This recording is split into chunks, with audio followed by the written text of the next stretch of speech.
All right, so ready to go deep. Today, AI in medical imaging. But not just the surface stuff. We're talking about how this tech is going to impact you directly.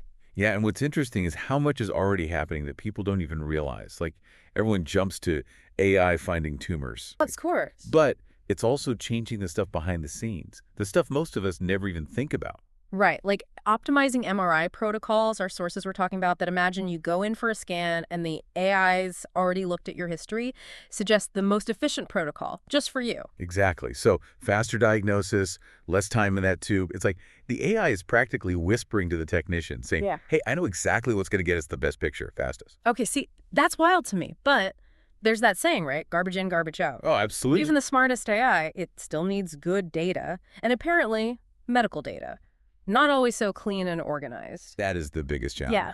It's like imagine trying to build something, let's say a house, but all your Lego bricks are mismatched. Yeah. Some are from different sets, some are half melted. It's just never going to work quite right. It's a mess. Yeah. And our source, they called it the data dilemma.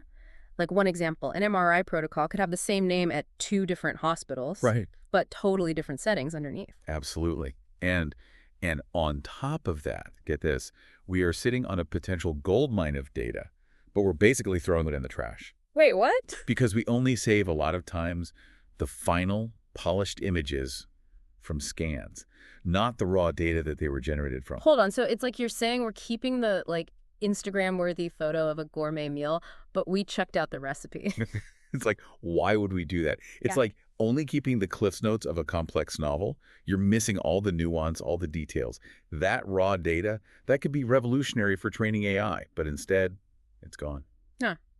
And then on top of all that, there's the privacy issue, Of course. which obviously we want our health information locked down tight. Right. But if you remove all identifying info to make it super secure, suddenly the data is not so useful for training the AI anymore. Yeah, it's a tough one. It's like trying to solve a mystery, but all the names are blacked out. Like, how are you supposed to figure that out? It's definitely a tightrope walk. We need to find that balance. How do we protect patient privacy while still making sure that the data is good enough to train these powerful algorithms?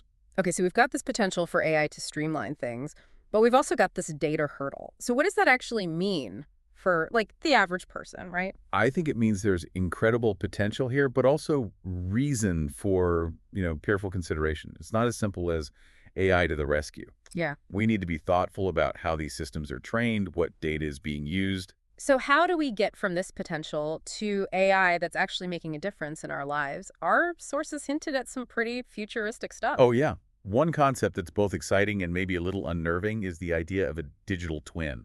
Okay. So imagine a virtual replica of you, A digital me. constantly updated. We're talking data from your medical records, maybe even wearables, genetic information. Hold on. So you're saying there could be like a mini me, a digital one out there, and that's helping doctors make decisions about my health. In a way, yeah.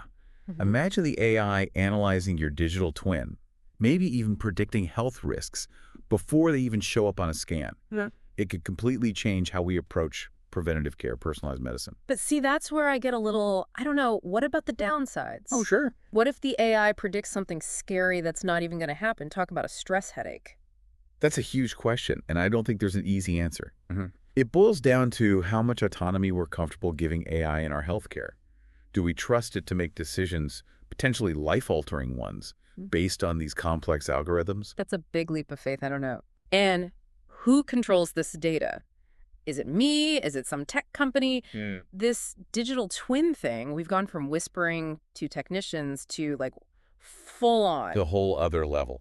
It's a lot. It's not even just a technological question at that point, it's a societal one. We need to figure out, as a society, how do we want to use this technology responsibly, ethically? All right. So we've gone from 0 to 60 here pretty fast. Before we get too far down the digital twin rabbit hole, Right. let's maybe zoom back in for a second. Yeah, because as fascinating as the digital twin concept is, we're still in the very early stages of all of this. It's important to remember that. So where do we go from here? What are the next steps in actually making this AI revolution a reality? Well, first things first, we got to address that data dilemma head on. How do we collect better data? How do we standardize it, make it accessible to researchers while still protecting privacy? It's like we're trying to bake this, I don't know, prize-winning cake, but half our ingredients are missing and the recipe's in a language we don't even understand. It's a great analogy. And it really highlights how important collaboration is here, right? You need the data scientists who can wrangle this messy data. You need the clinicians who can provide the real-world context. And then you need the ethicists making sure that we're not, accidentally baking in some unintended consequences. Yeah, we don't want any of that. So it's not even just about making the AI smarter, it's about making healthcare smarter as a whole. And our sources pointed out how AI is already making a difference in some really specific areas like cardiology, for example. Absolutely. Some groundbreaking research happening there using AI to analyze cardiac MRI images. Imagine being able to predict the survival rates in pulmonary hypertension patients, and with significantly more accuracy than traditional methods. Wow, so instead of just seeing like a still image of the heart, the AI is almost watching it in action then, right? Picking up on those really subtle details that maybe a human would miss. Yeah, exactly. It's like upgrading from standard definition to high definition, but for medical imaging. And it's not just cardiology either. AI is also huge in ophthalmology, especially when we're talking about things like detecting diabetic retinopathy. Oh, right.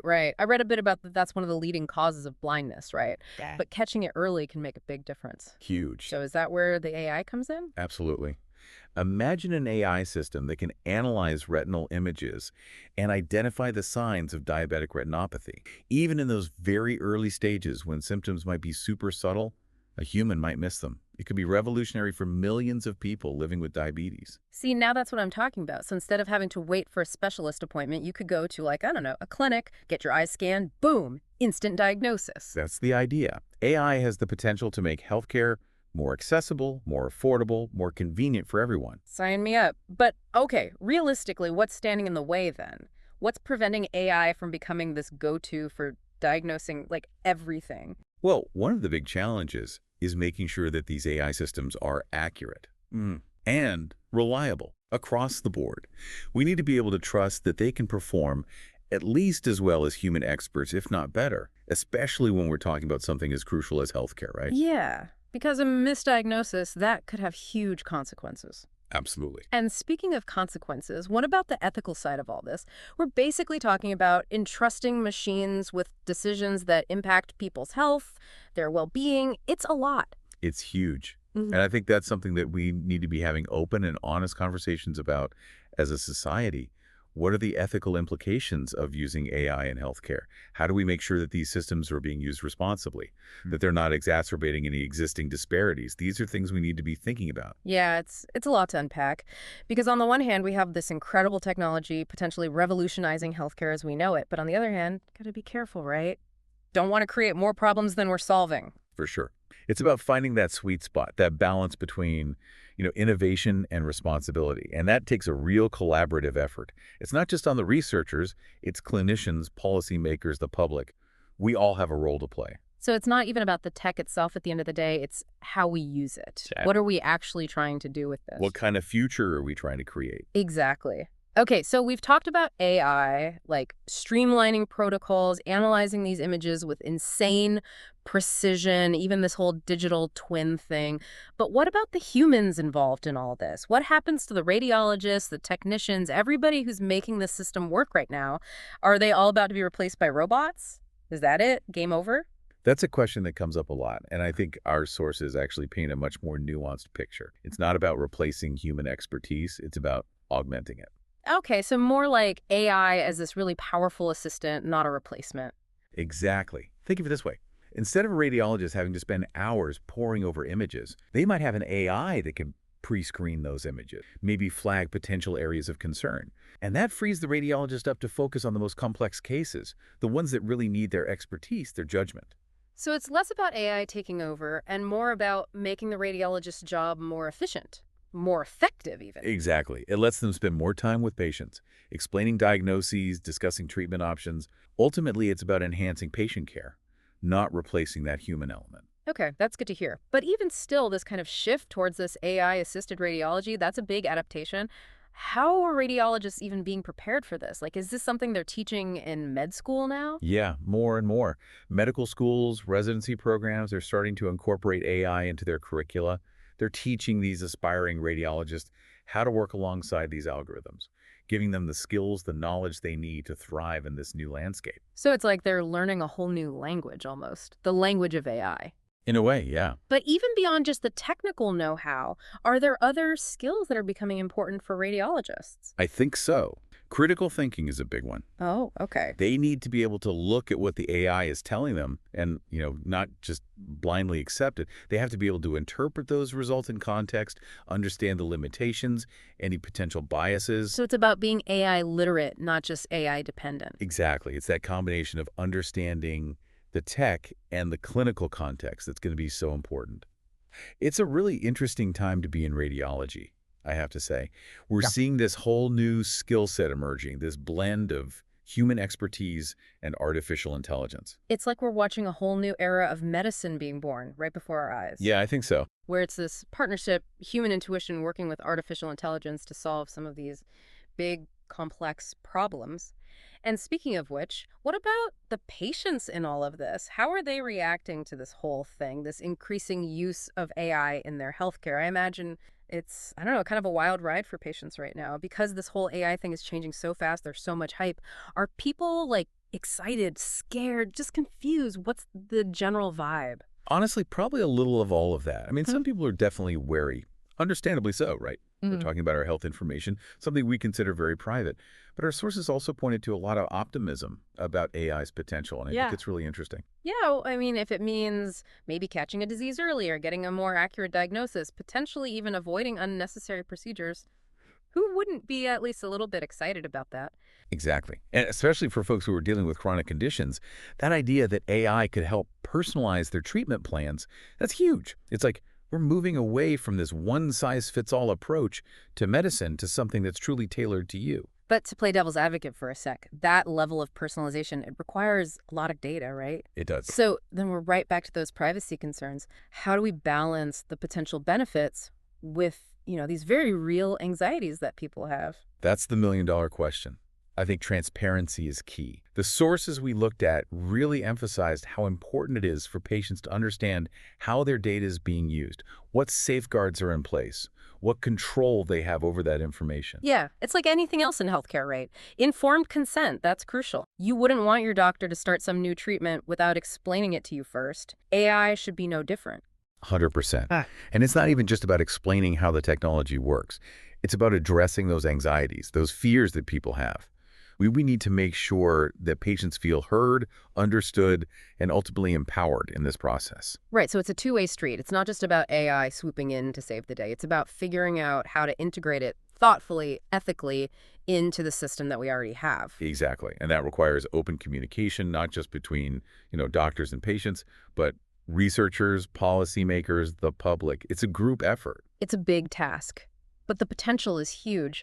As we're wrapping up this deep dive here, what's like the one thing you hope our listeners take away from this conversation? What's the so what of all this AI and medical imaging talk? I think the biggest takeaway is this. This isn't science fiction. This isn't something that's happening in 10 years, 20 years.